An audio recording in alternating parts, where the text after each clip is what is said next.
this is my educational governance analysis project.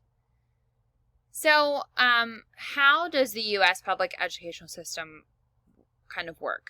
So we break it apart into federal, state, and local. Federal's role is really to provide funding, and they usually have some strings attached to that funding, but they should have little involvement.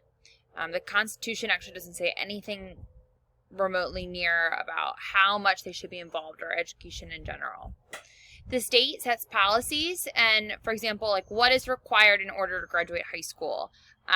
What do teachers need to have in order to be qualified? And then you have local, and they enact those policies. They develop curriculum in order to make sure that policies are met and so forth. How are decisions made? And it depends, honestly, what state you're talking about. But the state's role, they are policy makers. They have standards to meet. They are supposed to be advocating. That means that they need to provide a quality education for every student, and they are liaison. So they are working with in between the teachers and then the families. There's also a local role. So the school board and superintendent has a huge role in how decisions are made.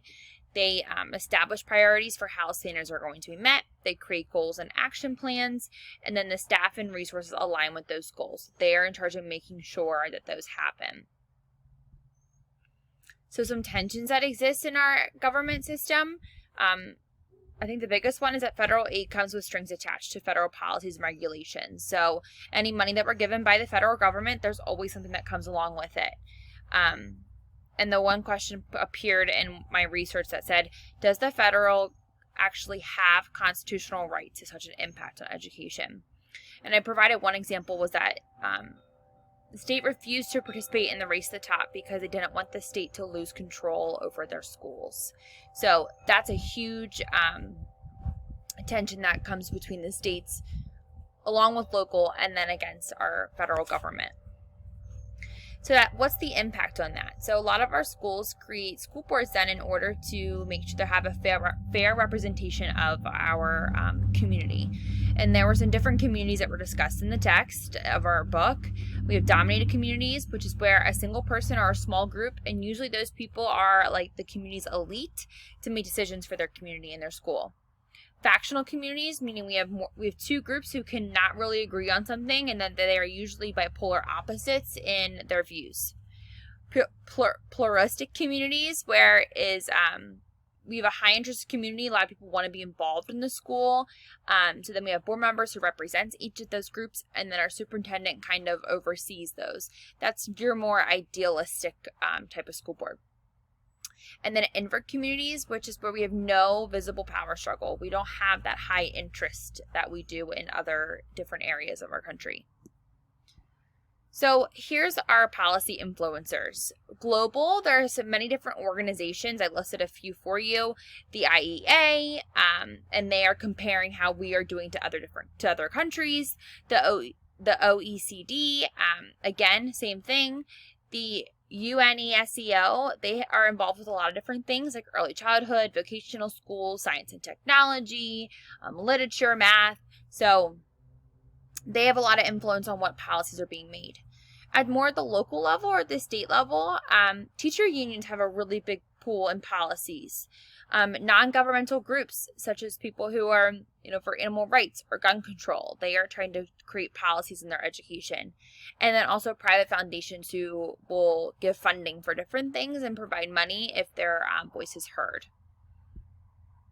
So here's my example of policy. And I chose that No Child Left Behind, and I actually pulled a direct quote from the website about what No Child Left Behind is. So, the No Child Left Behind Act will strengthen Title I accountability for requiring states to implement statewide accountability systems covering all public schools and students. These systems must be based on challenging state standards in regarding reading and math. Annual testing for all students in grade 3 to 8, and annual statewide progress objective ensuring that all groups of students reach proficiency within 12 years. Assessment results and state progress objectives must be broken out by poverty, race, ethnicity, disability, and limited English proficiency to ensure that no group is left behind. School districts and schools that fail to meet adequate yearly progress towards statewide proficiency goals will, over time, be subject to improvement, correction action, and restructuring measures aimed at getting them back on course to meet state standards. Schools that meet or exceed AYP objectives or close achievement gaps will be eligible for state academic achievement awards. So basically, it's a system that's supposed to support all students' learning. We raise a bar for each school district so that everyone is meeting their progress. If a school is not meeting their progress after so many years, they're going to be looked at. How do we fix the problems in here? If a school is repeatedly meeting that progress, they're being rewarded for that. So what does this look like in our 3 different areas of government and federal? The biggest is that they are providing funding to the school districts who are meeting that annual yearly progress. And then in return, if they're not meeting that annual yearly progress, they're kind of helping them create a plan to look at what's the problem here. The state, they have flexibility with funds in exchange for strong academic results. So if they get those results, they get to kind of figure out what they want to do with their money. They can transfer 50% of their funds to teacher quality, state grants, educational technology, and innovative programs, and safe and drug-free schools, or Title I. They are responsible for narrowing the curriculum, meaning that if our testing is focusing on reading and math, then we are not going to, well, not me personally, but some states are not going to be focusing then on other things like science and social studies and specials like art and music. They are also accountable for measuring student achievement.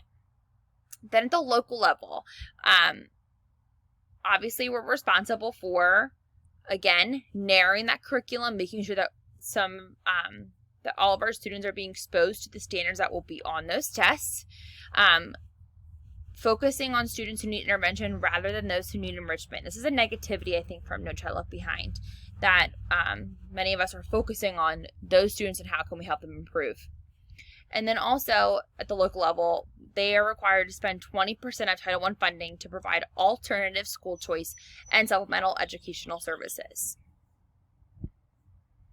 This has changed, though, into ESSA, and this has started in 2017-2018 school year, and it really has given power back to the schools and back to the state.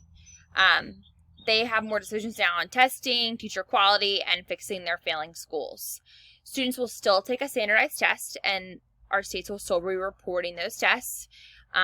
States look at a broader range of factors with other factors as well. So not just the test, you can report other things that are going on to support and show that you're achieving what you want to. States can use new forms of testing like performance tests and group projects. Teachers can be either highly qualified or they can be evaluated based on their student test scores. It's based on the state's choice. States must set standards for students, but can decide which standards to use. So we can either use the PA state standards, or we can use the Common Core standards. And that can also be somewhat of a local district decision as well. And states still need to focus on that lowest 5% rate as well. And here are my resources. Thank you.